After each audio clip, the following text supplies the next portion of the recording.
Good morning ma'am. Good morning ma'am. Ma'am कहाँ हो ma'am? अरे मैम, हमारे बैंक के एमडी स्टिंकर्स भेज रहे हैं, आप रिप्लाई क्यों नहीं कर रहे हो मैम? क्या है ये तन्वीर? ना गुड मॉर्निंग ना नमस्ते, बस आती काम की बात शुरू। I am so sorry ma'am. Good morning ma'am. पहले गुड मॉर्निंग मैंने बोला ना। एक्चुअली चलो जल्दी से बताओ, नाश्ते में क्या लाए हो?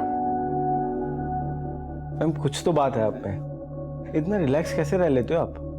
अच्छा आपके पास तो कार है ना मैम, आप साइकिल से क्यों आते हो फिर? अरे भाई पोल्यूशन इतना बढ़ गया है, मुझे लगता है कि जितना हो सके साइकिल से ट्रैवल करना चाहिए। और हमारे बैंक का क्या मैम, जो ऑलरेडी बैड डेब्ट से पोल्यूटेड है? आपको पता है हमारे लोन कस्टमर लोन नहीं चुका पा रहे हैं। एनपीआर इतना बढ़ गया है कि बैंक ऑलरेडी डूबने के कगार पे आ गया है। और हमारे एमडी फोन पे फोन करके पूछ रहे हैं कि डूबे हुए लोन की रिकवरी के लिए कर क्या रहे हो? आज मैं अपने बोर्ड ऑफ डायरेक्टर्स को ऐसा सोल्यूशन देने वाली हूँ जिससे सिर्फ हमारी ब्रांच ही नहीं बल्कि पूरा बैंक हर मुसीबत से मुक्त हो जाएगा। ऐसा क्या सोल्यूशन है मैम जो बैंक डूबने से बच जाएगा? अचार। अच्छा कल ना पराठों के साथ अचार लाना मत भूलना, ओके? मैं हाथ धोकर आती हूँ।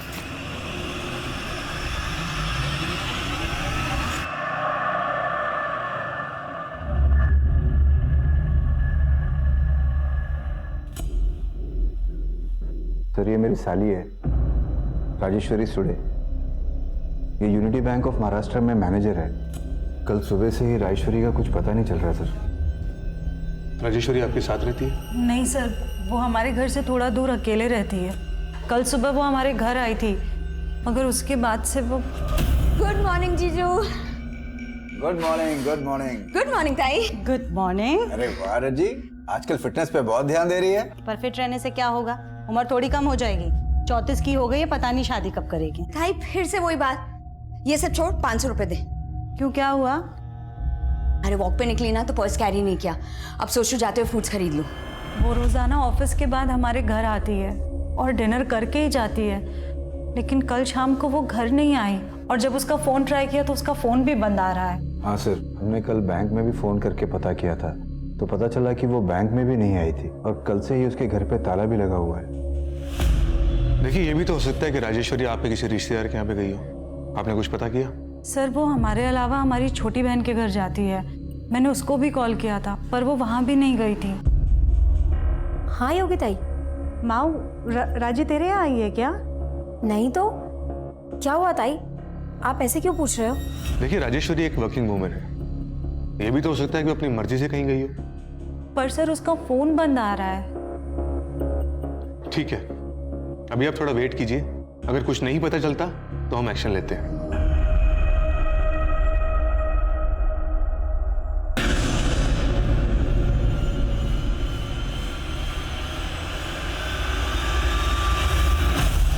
राजेश्वरी की मिसिंग कंप्लेंट्स पर कोई कार्रवाई नहीं की गई और उसकी लाश मुरुंड के एक खंडर में लटकी हुई मिली। क्राइम इतना हीनियस था कि तुरंत इस केस को सुलझाने के लिए महाराष्ट्र पुलिस ने एक एसआईटी गठित की। सर, कुछ लोकल मछुआरों ने सबसे पहले लाश को लटके हुए देखा था। काफी ब्रूटल मर्डर है।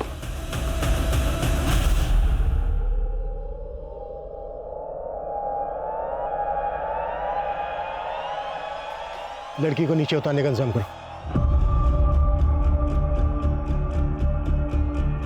आइए सर, ये देखिए सर।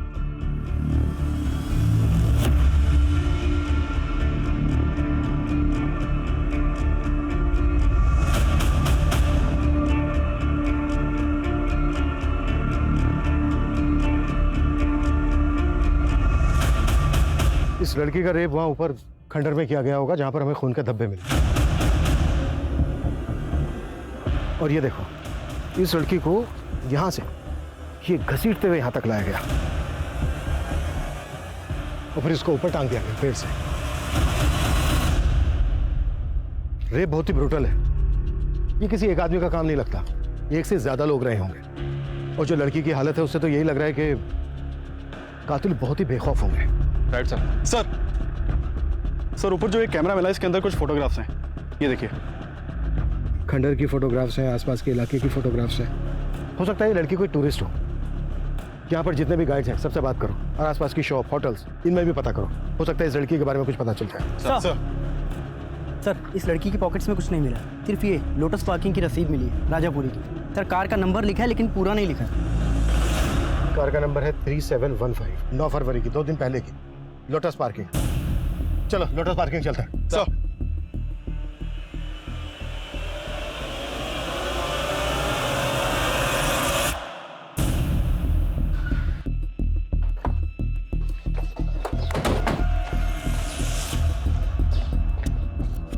नमस्ते साहब। ये देखो। साहब जल्दी जल्दी मैं बस गाड़ी का आखिरी 4 नंबर लिखता हूँ और उनको रसीद दे देता हूँ। उसके बाद उसकी सारी डिटेल इस रजिस्टर में लिखता हूँ। मैं बताता हूँ साहब। साहब XX 3715 साहब, ये 9 फरवरी को यहाँ पे आई थी 2:15 पे।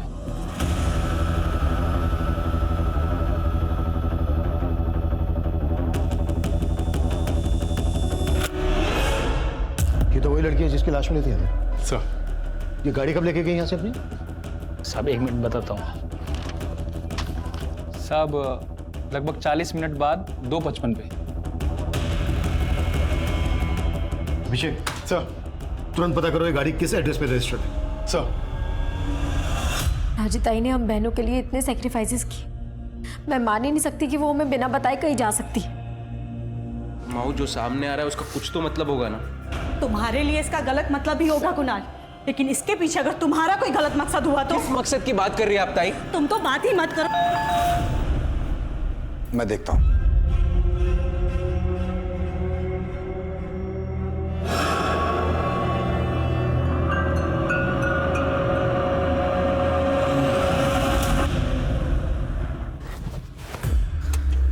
अरे वाह, तू तो बहुत से गाड़ी दौड़ाने लग गई। पर अफसरों की गाड़ियां कब तक दौड़ाएगी? मैं क्रिमिनल्स दौड़ाती हूँ, अफसर की गाड़ी दौड़ाने के लिए पुलिस में भर्ती थोड़ी ना हुई थी। ठीक है मैडम, हम जानते हैं आपको खतरों से खेलने का शौक है, पर मेरे बारे में भी तो कुछ सोचो। तेरे बारे में ही तो सोच रही हूँ, इसीलिए तो तुझे ये टेम्पो लेकर दिया है। अच्छा अब मुझ पे ध्यान देना बंद कर और कमाई पर ध्यान दे। चल मैं निकलती हूँ। Okay madam.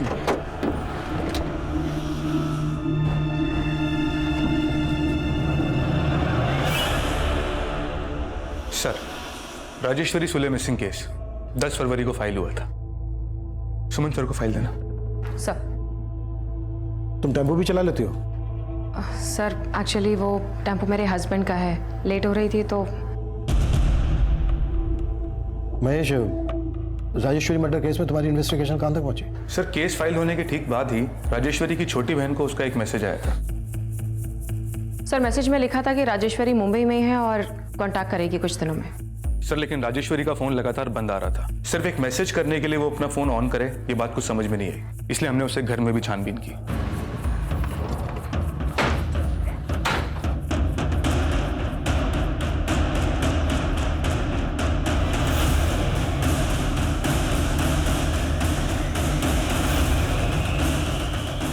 लेकिन उसे घर में भी कुछ सस्पिशियस मिला नहीं, और उसे घर के बाहर लगे सीसीटीवी कैमरे की फुटेज देखने के बाद यही लगा कि वो अपनी मर्जी से कहीं गई थी। महेश फिर आगे क्या किया तुमने? सर वो क्या वो मतलब आगे कुछ नहीं किया? ये आगे कुछ ना करने का रिजल्ट क्या हुआ मालूम है? राजेश्वरी की लाश मिली। अब यहाँ बंदी बंद करो और राजेश्वरी की फैमिली को बनाओ शनाख्त के लिए।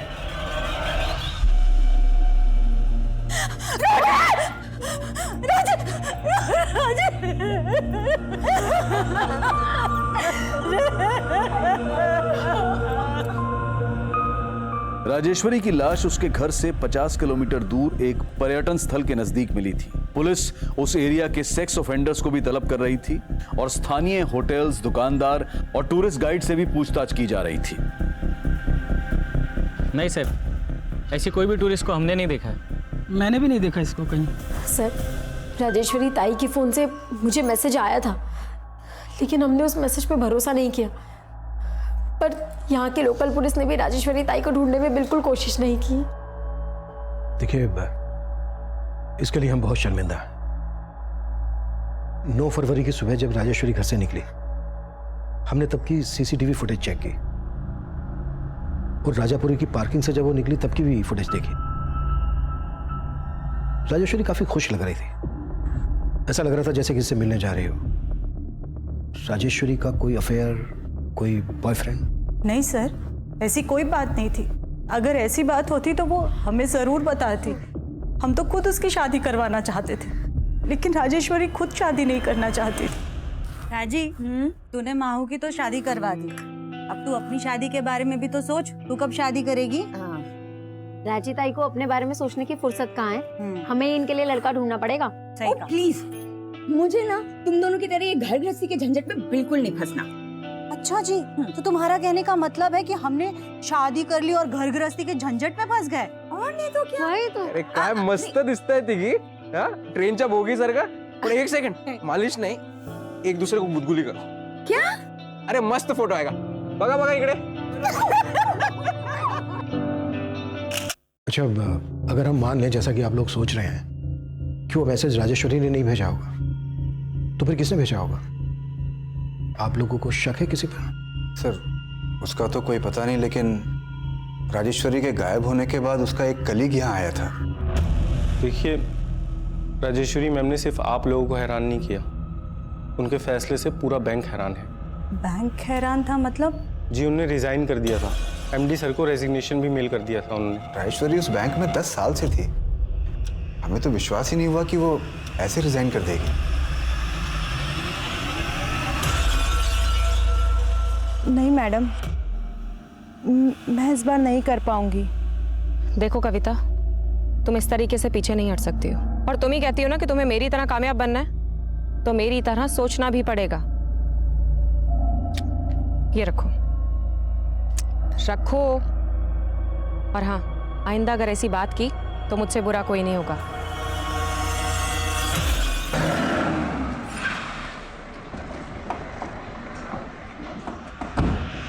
सर आप गलत समझ रहे हैं सर। राजेश्वरी मैम के गायब होने से पहले ही उन्होंने रिजाइन कर दिया था। 8 फरवरी की शाम को, उस दिन वो ऑफिस में तो थी, खुशी खुशी मुझे सी ऑफ करके गई थी। मैम कल के ब्रेकफास्ट का मेन्यू ना मैं आपको रात को मैसेज कर दूंगा, आप ना प्रूव कर देना। ठीक है, जो भी है, बस अचार मत भूलना। अचार, राइट, अचार जरूर लेके आऊंगा। तब भी उन्होंने कुछ नहीं बोला सर, और फिर अगले दिन वो ऑफिस ही नहीं आई, और तब मुझे हमारे एमडी ने फ़ोन करके बोला कि उन्होंने रिज़ाइन कर दिया। तो अगर राजेश्वरी ने रिज़ाइन किया है तो रिज़ाइन करने की वजह क्या होगी?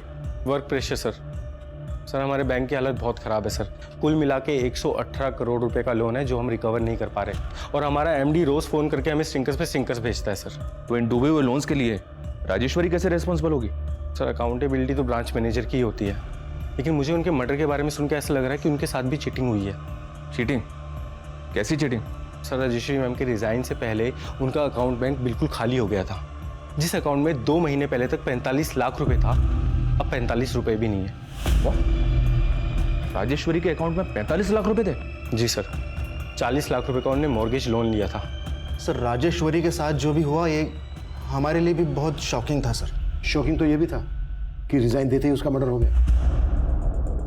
आई होप इसके तार आपके मैनेजमेंट से ना जुड़े हो। सर ये महज एक इत्तेफाक है सर।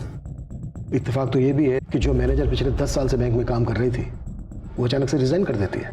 सर शायद वो मेरी बात से हर्ट हो गई थी, तो मैंने उसे हमारे ब्रांच के लोन डिफॉल्टर्स की रिकवरी के लिए सजेशंस मांगे थे, पर उसने जो भी सजेशंस दिए बहुत बकवास थे। हेलो राजेश्वरी, ये क्या ईमेल्स भेज रही हो तुम? हाँ? एक तो तुम लेट रिप्लाई करती हो, ऊपर से ये फालतू सजेशंस लिखकर भेजती हो मुझे। नहीं सर, मेरा सजेशन फालतू का नहीं है। हम सबको ही अपनी यूनिटी बैंक की इमेज बचानी है सर, इसलिए मुझे लगता है कि हमें अपने बैंक का नाम बदल कर ना स्वराज बैंक रख देना चाहिए। इससे हमारे शेयर होल्डर्स भी बढ़ेंगे और हमारे अकाउंट होल्डर्स भी। What rubbish! बैंक का नाम चेंज करने में कितना खर्चा है इसका अंदाजा भी है तुम्हें? तुम्हारे ये बकवास आइडियाज अपने पास रखो, यू अंडरस्टैंड दैट? और सर फिर उसने अचानक से रेजिग्नेशन मेल कर दिया। मेल में उसने क्या लिखा दिखाएंगे? हाँ सर, उसमें लिखा था कि बैंक उसके सजेशंस नहीं मान रही है, इसलिए वो रिजाइन कर रही है। राजेश्वरी के रेजिग्नेशन मेल का कंटेंट उसके एटीट्यूड का एक अनोखा पहलू रख रहा था, लेकिन ये मेल, ये मैसेजेस राजेश्वरी ने ही भेजे हैं, इसकी जांच हो रही थी। और पिछले 2 महीने में राजेश्वरी अपने अकाउंट से 45 लाख रुपए निकाल चुकी थी। और चौंकाने वाली बात यह थी कि जिस घर को गिरवी रखकर राजेश्वरी ने 40 लाख का लोन लिया था, वो घर राजेश्वरी और उसकी बहन दोनों की पैतृक संपत्ति थी। लेकिन मौजूदा वक्त में वो घर राजेश्वरी के नाम था, जो इस केस में जायदाद में विवाद होने का अंदेशा भी दे रहा था। नहीं सर, हम बहनों के बीच में कभी कोई विवाद नहीं था। तो घर अकेले राजेश्वरी के नाम कैसे हुआ? क्योंकि राजेश्वरी ताई ऐसा चाहती थी कि हम वो घर उनके नाम कर दें। ताई देख, मैं जानती हूँ कि इस घर पे तुम दोनों का बराबर का हिस्सा है, पर अभी ना मैं तुम दोनों को 5-5 लाख रुपए दे रही हूँ। थोड़ा टाइम दो ताई, बाकी के पैसे भी दे दूंगी। बात पैसों की नहीं है राजी, लेकिन तुझे अचानक से घर अपने नाम क्यों चाहिए? वो कोई वजह है ताई, मैं अभी नहीं बता सकती। माझ्यावर विश्वास ठेवा। सर, राजेश्वरी ताई ने बहुत कुछ किया हम बहनों के लिए। योगी ताई की शादी के बाद बाबा गुजर गए थे, उनकी शादी का बहुत कर्जा था, लेकिन राजेश्वरी ताई ने दिन रात एक करके वो सारा कर्जा चुकाया था। बचपन से ही मेरी छोटी बहन महेश्वरी का पैर खराब था, इसलिए खुद मजली राजेश्वरी ने शादी ना करके पहले महेश्वरी की शादी करवाई। उनकी बहुत एहसान है हम बहनों पर, इसलिए बिना कोई सवाल किए हमने वो घर उनके नाम कर दिया था। और सर, बदले में राजेश्वरी हमको 5-5 लाख रुपए दे रही थी, लेकिन हमने उससे वो भी नहीं लिए। उसने घर अपने नाम करवाते 40 लाख रुपए का मॉर्गेज लोन लिया था। ऐसी क्या जरूरत आ गई थी जो अचानक से घर गिरवी रख दिया उसने? सर, उसने घर गिरवी रखा था ये हमको नहीं पता है, और ऐसी तो कोई ज़रूरत नहीं थी राजेश्वरी को। सर, हमें बिल्कुल भी अंदाज़ा नहीं है कि राजेश्वरी ताई ने घर गिरवी रखकर 40 लाख रुपए का लोन लिया होगा। पर सच है, पता किया हमने, और राजेश्वरी ने अपने बैंक से तुम्हारे पति को 2 करोड़ का लोन दिलवाया था, और पिछले 6 महीने से उस लोन की एक भी EMI नहीं भरी है तुमने। सर, वो मेरा बिजनेस घाटे में जा रहा है, मगर इसका ये मतलब नहीं है कि मैं लोन रिपे नहीं करूंगा। सर, कुणाल की तो नियत ही नहीं थी लोन चुकाने की। इसी बात पे राजेश्वरी थोड़ा उससे अपसेट रहती थी। सर, तुम्हें अंदाजा भी है कि तुम्हारी वजह से मेरी इमेज कितनी खराब हो रही है बैंक में? कोशिश कर रहा हूँ ना। कोई कोशिश नहीं कर रहे हो तुम। देखो, मैं बोल रही हूँ, अगर तुमने लोन पे नहीं किया ना तो बहुत स्ट्रॉन्ग केस बनाऊंगी तुम्हारे खिलाफ। और सर, उस दिन के बाद से राजेश्वरी ने कुणाल से बात करना भी बंद कर दिया था। सर, आप बेकार शक कर रहे हैं। इन सारी बातों का राजेश्वरी के मर्डर से कोई लेना देना नहीं है। सर, क्या हुआ संतोष? सुमन कहाँ है सर? सुमन तो अभी तक नहीं है जॉब पे। सर, क्या बात कर रहे हैं? वो कल रात से नाइट ड्यूटी से घर नहीं पहुंची है। कल कोई नाइट ड्यूटी नहीं थी सुमन की, और रात को 10 बजे चली गई थी।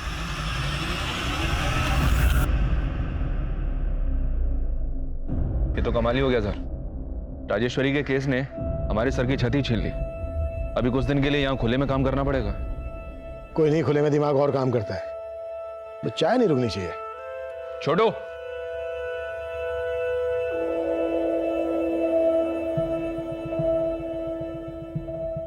₹40 लाख रुपए के लिए अपना मकान गिरवे रखना और गायब होने से पहले अपना बैंक अकाउंट खाली कर देना। और राजेश्वरी आखिरी बार जब अपनी बड़ी बहन से मिली थी तो 2000 रुपए उधार लेकर गई थी। ये सब छोड़, 500 रुपए दे। क्यों, क्या हुआ? अरे वॉक पे निकली ना तो पर्स कैरी नहीं किया, अब सोचू जाते हुए फ्रूट्स खरीद लूं। 500 छुट्टे तो नहीं है, 2000। कोई बात नहीं जीजू, 2000 दे दो। उस वक्त तक उसका बैंक अकाउंट खाली हो चुका था। ऐसा लग रहा है जैसे उसको कोई ब्लैकमेल कर रहा था। धीरे धीरे उसको कंगाल किया और उसके बाद रेप करके उसका मर्डर करके फेंक दिया उसको। और क्राइम ऐसी जगह पर गया कि जैसे लगे कि किन्हीं रैंडम ऑफेंडर्स का काम है। लेकिन सर, राजेश्वरी के कॉल रिकॉर्ड्स में कुछ भी शक करने जैसा मिल नहीं रहा है। राजेश्वरी की जिंदगी तो संदेहों से भरी पड़ी है। उसकी गाड़ी नहीं मिली अभी तक। उसकी गाड़ी ढूंढने पर जोर दो, शायद उससे हमें कोई लीड मिल जाए। और राजेश्वरी की दोनों बहनों और उसके दोनों जीजाओं को खंगालो। राजेश्वरी के घर की भी अच्छे से तलाशी लेनी होगी। सर, इंस्पेक्टर महेश की टीम की SI सुमन अचानक से कहीं गायब हो गई है सर। What? ये महेश और उसकी टीम ने राजेश्वरी को ढूंढने की कोशिश ही नहीं की, और अब जब से हम इस केस पर आए हैं उनकी टीम की SI सुमन गायब हो गई। माजरा क्या है ये? वॉचमैन, दरवाजा खोलो, ब्रेक खत्म हुआ। वॉचमैन, बंद करो उसको। गाइस, हमारा ये लंच ब्रेक है ना, परमानेंट ब्रेक बन गया है। हमारा बैंक गवर्नमेंट ने टेक ओवर कर लिया है। हमारे ATM, ऑनलाइन ट्रांसफर सब सीज हो चुके हैं। अभी हजार रुपए निकालने के लिए बाहर हजारों की लाइन लगेगी। हमारी वाट लगने वाली है। ये केस कई उतार चढ़ाव देख रहा था, और चौंकाने वाला पहलू ASI सुमन का गायब होना था। SIT इस केस पर भी नजर बनाए हुए थी और राजेश्वरी से जुड़े लोगों पर भी नजर रखी जा रही थी। वहीं राजेश्वरी की कार के तलाश के साथ साथ उसके घर में भी उसके कातिल तक पहुंचने के सुराग ढूंढे जा रहे थे। और फिर कुछ ऐसा हुआ जिसने इस केस को घुमा कर रख दिया।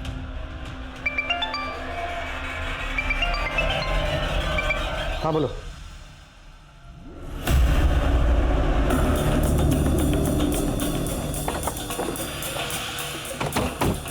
हटो, खड़ी।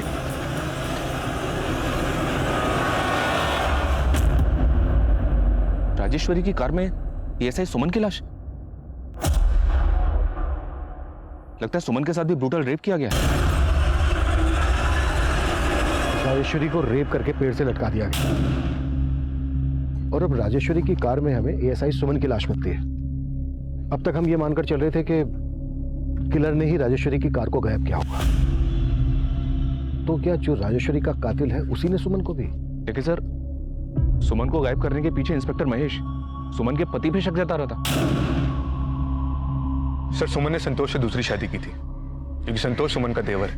एक मिनट, तुम्हें सुमन के पति संतोष पर शक क्यों है? क्योंकि सर, सुमन का पहला पति उसको बहुत मारता था, फिर वो उसको छोड़कर दुबई चला गया और उसके बाद संतोष ने सुमन से शादी कर ली। और अब जब संतोष भी सुमन के साथ मारपीट करने लगा तो सुमन बहुत परेशान थी। सर, संतोष की वजह से मैं काम पर फोकस नहीं कर पा रही हूँ और उसको मेरा घर लेट आना पसंद नहीं है, इसलिए मैं सोच रही हूँ कि मैं जॉब ही छोड़ दूँ। सर, मैंने उसके पति से बात करके उसको काफी समझाने की भी कोशिश की थी, लेकिन अब जब सुमन की लाश मिली है तो मुझे पूरा यकीन है कि संतोष ने सुमन का कत्ल किया।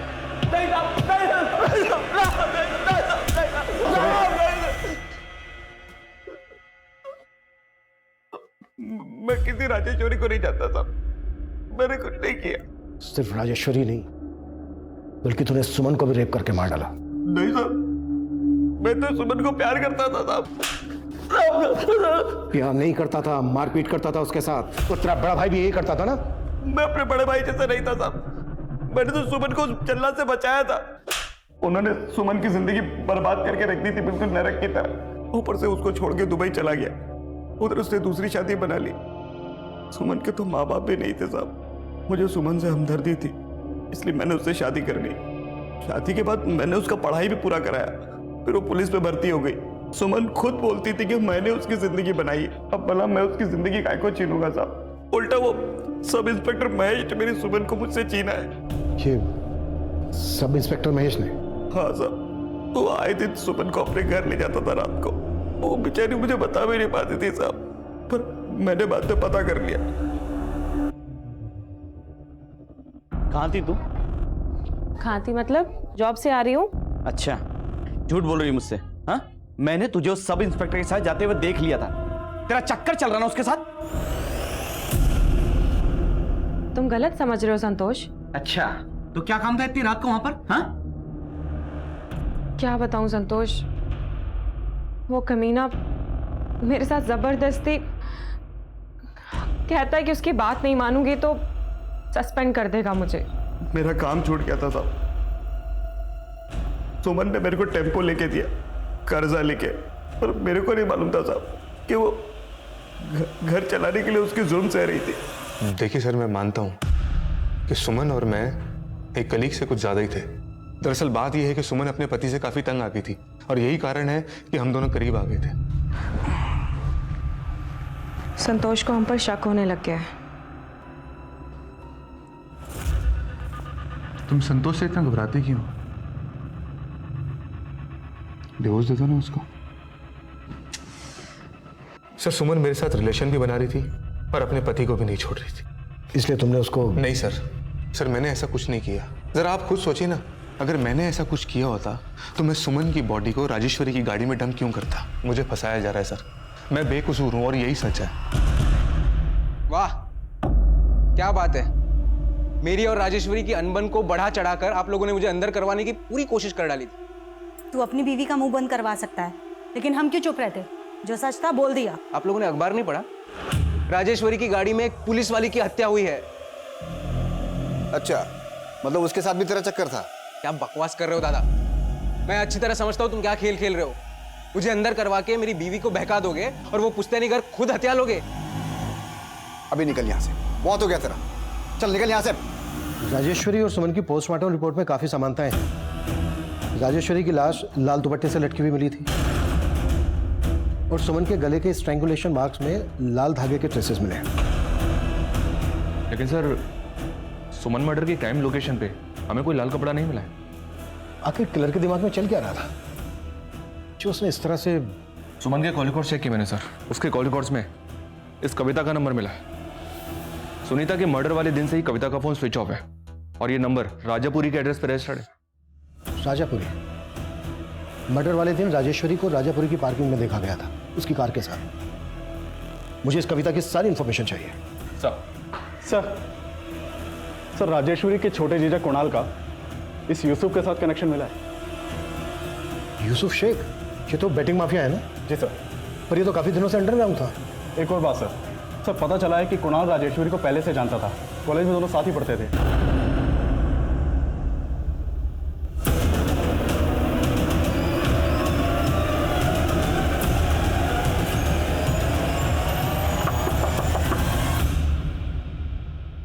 कविता यही रहती है?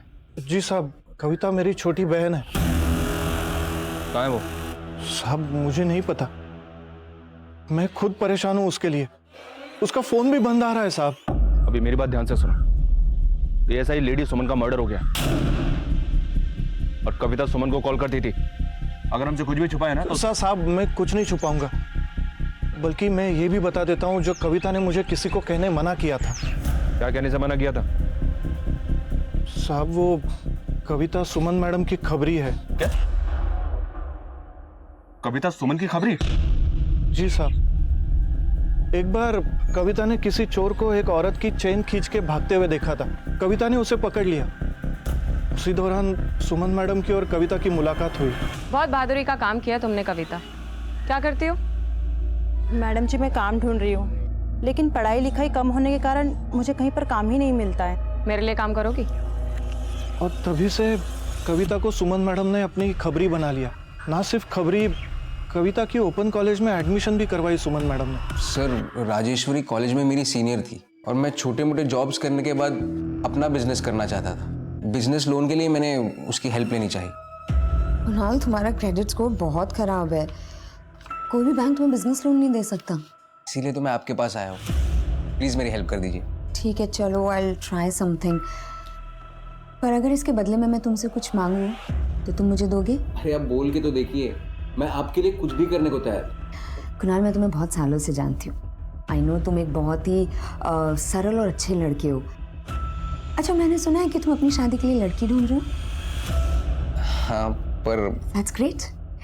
मैं भी अपनी बहन महेश्वरी के लिए तुम्हारे जैसा लड़का ढूंढ रही हूँ। क्या तुम मुझसे शादी करोगे? और ये लोन तुम मुझ पर छोड़ दो, आई विल हैंडल इट। लेकिन उसने मेरी मजबूरी का फायदा उठाकर अपनी अपाहिज बहन से मेरी शादी करवाई। ऊपर से पैसे ना लौटाने की वजह से वो मुझे उल्टा सीधा सुनाती थी। इसलिए उससे पीछा छुड़ाने के लिए तूने यूसुफ शेख की मदद ली। अब ये तो बिल्कुल मत कहना कि तू यूसुफ को जानता नहीं है। सर मैं बेटिंग पे पैसे लगाता था, इसलिए मेरी यूसुफ शेख के साथ बोलचाल थी। मैं क्या सर, राजेश्वरी भी यूसुफ शेख को जानती थी। राजेश्वरी यूसुफ को जानती थी? जी सर। सर राजेश्वरी भी बेटिंग पे पैसे लगाती थी। तेरे कहने का मतलब ये है कि राजेश्वरी को यूसुफ ने? राजेश्वरी ने अपना घर गिरवी रख के 40 लाख का लोन उठाया था। पक्का उसको यूसुफ को कोई मोटी रकम देनी थी, जिसका यूसुफ ने राजेश्वरी से बदला लिया।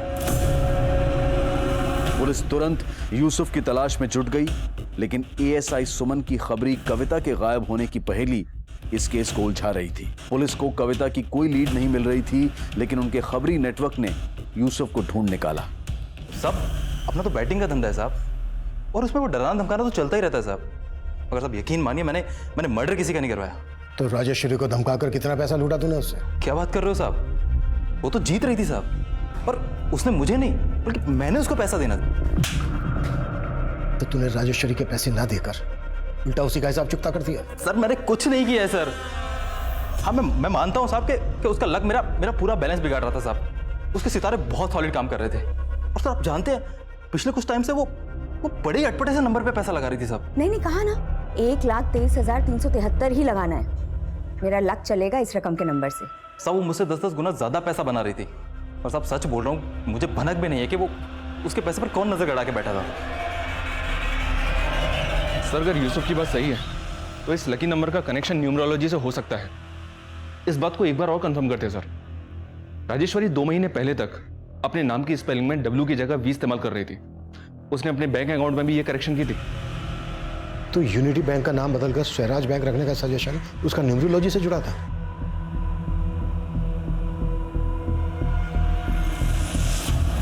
विजय, राजेश्वरी के घर में मैंने एक न्यूमरोलॉजी की किताब देखी थी, वो किताब मंगवाओ, शायद उससे हमें कुछ मिल जाए।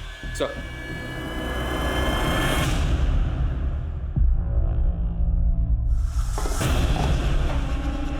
अगं काय केलं सोय? मी इथं लोकांचं नशीब लिहितोय अब तूने उसमें पानी फेर दिया। ज्योतिका बासु ऑथर, इस ऑथर का ईमेल आईडी यहाँ पर सर्कल किया हुआ है, शायद राजेश्वरी से कंसल्ट करती होगी। ज्योतिका बासु के बारे में सब कुछ पता करो। सर एक तरफ पुलिस ज्योतिका बासु नाम की एक न्यूमरोलॉजिस्ट का पता कर रही थी और वहीं दूसरी तरफ उनके इलाके में एक मेल न्यूमरोलॉजिस्ट मुरली प्रसाद की लाश मिली। मुरुड में हुई ये तीसरी हत्या थी। पुलिस ने मुरली की बीवी कुसुम से भी पूछताछ की, लेकिन उन्हें मुरली का सुमन और राजेश्वरी से कोई कनेक्शन नहीं मिला। वहीं कविता की तलाश में पुलिस मनोहर पर नजर रख रही थी और तभी इस केस में एक नया घुमाव आया। सर इस किताब के author ज्योतिका बासु का तो 3 साल पहले देहांत हो गया था और ऐसा कुछ भी नहीं मिल रहा है जिससे लगे कि न्यूमरोलॉजी का इस मर्डर से कोई कनेक्शन हो सकता है। सर आपके नाम ही लेटर आया है, लेकिन भेजने वाले ने इस पे अपना नाम नहीं लिखा है।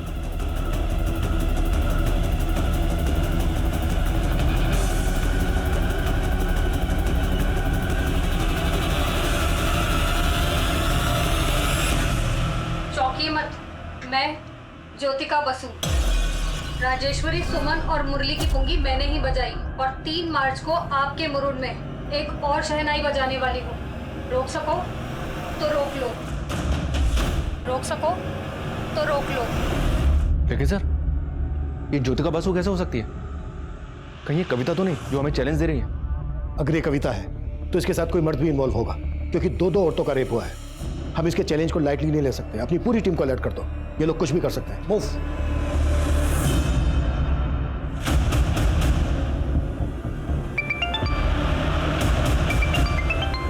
हेलो,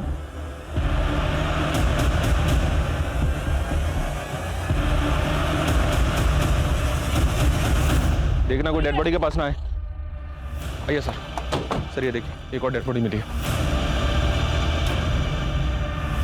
ये चौथी हत्या किसी साइको सीरियल किलर का इंडिकेशन दे रही थी। पुलिस मान रही थी कि उस पेन ड्राइव से भेजी गई चेतावनी कविता की रिकॉर्डेड वॉइस होगी, लेकिन वो कविता की आवाज नहीं थी। कविता के गायब होने के रहस्य और भी गहरे होते जा रहे थे और वो धमकी भरी ऑडियो क्लिप भेजने वाले के बारे में भी कोई लीड नहीं मिल रही थी। मीडिया पुलिस की निंदा कर रही थी और हत्याओं की खबरों को बढ़ा चढ़ाकर छाप रही थी, जिसका नतीजा ये था कि मुरूर में आने वाले सैलानी भी क्राइम सीन देखने जाने लगे, जिसने पुलिस की मुसीबतें और बढ़ा दी। उसी लाल दुपट्टे से उस औरत की लाश यहाँ पर झूल रही थी।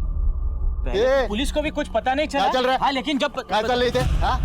आओ कहीं नहीं साहब, टूरिस्ट लोग का जरा ये लोकेशन जगह दिखने का था ना। तू कुछ भी बोल के इनको घुमाएगा? हाँ, ज्यादा शाड़ा बन रहा है। देख तेरा लाइसेंस कैंसिल करवा दूंगा मैं। आओ आएगा ना साहब, मैं क्या मिनटो। चल उसको ले, उसको ले। आप लोग भी चलिए। अब इस मर्डर की कहानी ना पुलिस स्टेशन में बताना, समझा? चल काय साहब, हम लोग किधर कुछ बोलते हो तो अखबार में छप के आता है। ये टूरिस्ट लोग इधर आने का जिद करता है, इसके लिए करना, पेट के लिए करना पड़ता है साहब। साहब जाने दीजिए ना साहब, आगे से ऐसी गलती नहीं होगी साहब, जाने दीजिए। हो साहब, सोडून यार। बघा आता सोडतोय, नेक्स्ट टाइम नाही चालणार। हो चल। हाँ बोलो।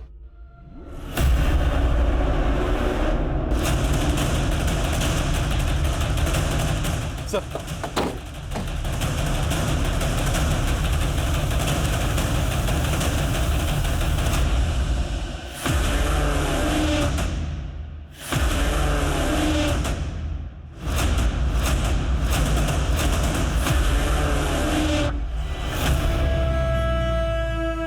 सर एक मछुआरे ने इस लड़की की लाश देखी थी। हमने लाश के आसपास सर्च किया तो एक कविता की आईडी मिली। लाश का चेहरा पहचाना काफी मुश्किल है सर। कहीं ये कविता की कोई नई चाल तो नहीं?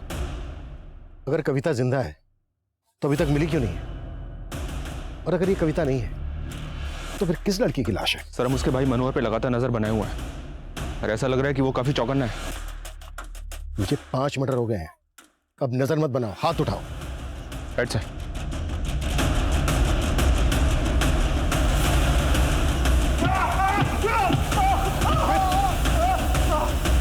चल चल बोल। मैं सच बोल रहा हूँ। कविता कहाँ है मुझे नहीं मालूम साहब। मालूम नहीं है, ये तू भी उसके साथ मिलके कांड कर रहा है। बोल। अरे आई शपथ सांगतो साहब, कविता कहाँ है नहीं मालूम मुझे। राजेश्वरी की लाश हमें लाल दुपट्टे से लटकी हुई मिली थी और बाकी विक्टिम्स के स्ट्रैंगुलेशन मार्क्स पर भी लाल धागे के ट्रेसेस मिले हैं। इस केस का इस लाल रंग से जरूर कोई गहरा रिश्ता है। अभी तक हम ये भी पता नहीं लगा पाए हैं कि पेन ड्राइव में किसकी आवाज थी। वो जरूर विक्टिम्स की किसी जान पहचान वाली औरत की होगी। एक काम करो, विक्टिम्स की जान पहचान में जितनी भी औरतें हैं सबका वॉइस सैंपल लो और पेन ड्राइव में जो आवाज है उसके साथ मैच करो।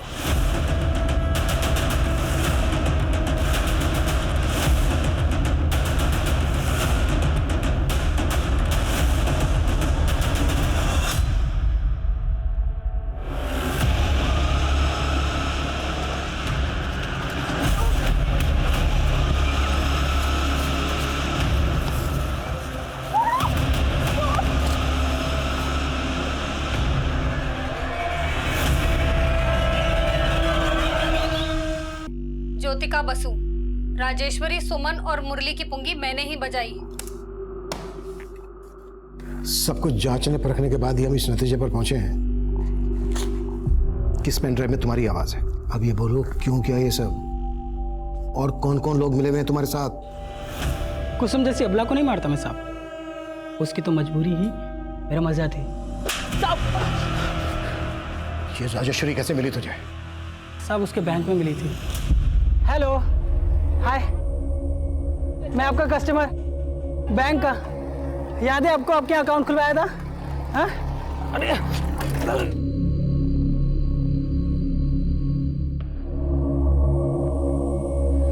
आप ठीक है ना? Thank you. हंसी तो फंसी, और साहब ऐसी फंसी ना कि मेरी हर बात मानने लगी। और उसे ना साहब मेरी न्यूमरोलॉजी बहुत पसंद थी, बड़ी इंप्रेस थी वो।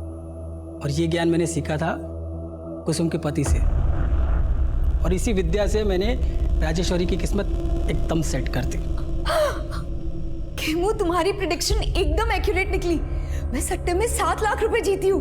बहुत बढ़िया, बहुत बढ़िया। लेकिन मेरी बात मानो, अगर लाइफ में कुछ बहुत अच्छा करना है ना तो कुछ चेंजेस करने पड़ेंगे। ये जो तुम्हारे घर का हाउस नंबर है ना, मुझे ऐसा लगता है तुम्हारे लिए लकी नहीं है। मेरी बात मानो, ये घर बेच दो। मेरी हर बात मानने लगी थी वो, लेकिन साहब इस मंदी में उसका घर बिक नहीं रहा था, तो मेरे कहने पर उसने अपना पुश्तैनी घर अपने नाम पे करवा लिया और उसमें 40 लाख का मॉर्गेज लोन लिया साहब। वो ये चाहती थी कि वो उस पैसे से फ्लैट खरीदे, लेकिन मैं तो फ्लैट खरीदवाना नहीं चाहता था, मैं तो उस पैसे को उड़ाना चाहता था ना साहब। इसीलिए मैंने उसके दिमाग में भरा कि वो जिस बैंक में काम करती है ना, अगर उस बैंक का नाम बदलवा के काम करेगी ना तो बहुत फायदा होगा। और तेरे कहते ही राजेश्वरी ने रिजाइन कर दिया, और फिर तूने राजेश्वरी को सारे पैसों के साथ मुरुड़ के उस खंडर में बुला लिया।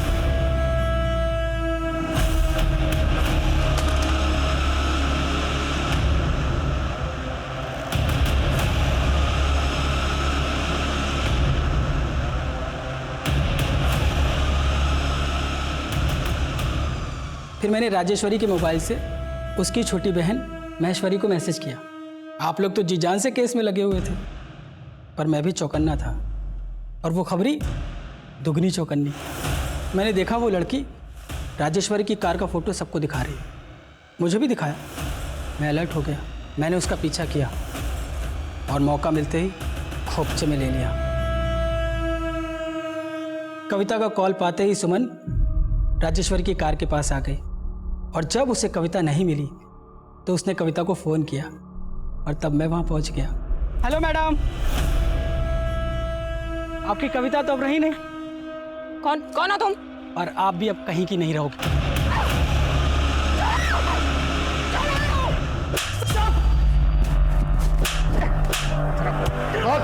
क्यों मारा इतनी औरतों को? साहब मुझे कामकाजी औरतें बिल्कुल पसंद ही नहीं है। मेरी औरत वो भी जॉब करती थी साहब, और मुझे घमंड दिखाती थी। मैं ठहरा निकम्मा साहब। सबसे पहले मैंने उसका ही घमंड किया, उसको मार के गायब कर दिया, और फिर उसके बाद अंजलि, पुष्पा, मंजू, जाने कितनी आई साहब, सबको मार दिया मैंने। तूने अपने गुरु मुरली को क्यों मारा? आप लोग किलर की तलाश में किसी अंक ज्योतिष को ढूंढ रहे थे ना, तो आपकी तलाश को लाइलाज करने के लिए मैंने अपने ही गुरु को मार दिया।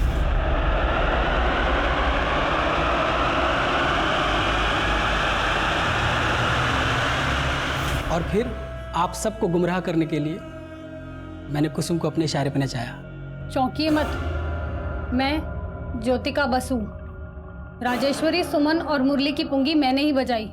फिर वो पेन ड्राइव आप लोगों को पोस्ट कर दी और आप लोग लगे पेन ड्राइव की गुत्थी सुलझाने, और इधर मैं कामकाजी औरतों को एक एक करके मारता गया।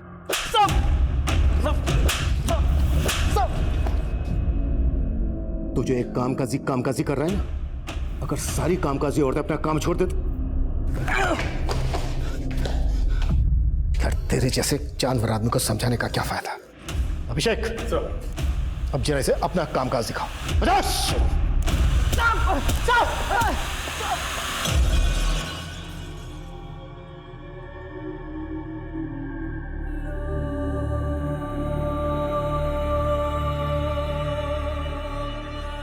औरतों को लेकर खेमू की मानसिकता आज भी हमारे पुरुष प्रधान समाज की वास्तविकता है। खेमू एक ऐसा सिरफिरा था जो अपनी बीवी समेत 15 औरतों का शोषण करके उन्हें मौत के घाट उतार चुका था। खेमू की गिरफ्तारी से हत्या और रेप के कई अनसुलझे केस सुलझ गए जो काफी अरसे से बैकलॉग में थे।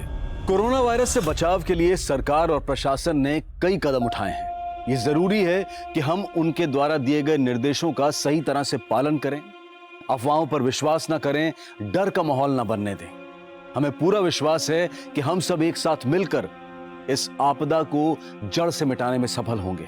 अब मैं अनूप सोनी आपसे विदा लेता हूं। फिर मुलाकात होगी क्राइम पेट्रोल सतर्क के ब्लैक हेडलाइंस अध्याय में एक और नए केस के साथ। और याद रखें, क्राइम और आपके बीच में सिर्फ इतना फर्क है कि आप कितने सतर्क हैं। सतर्क रहें, सुरक्षित रहें।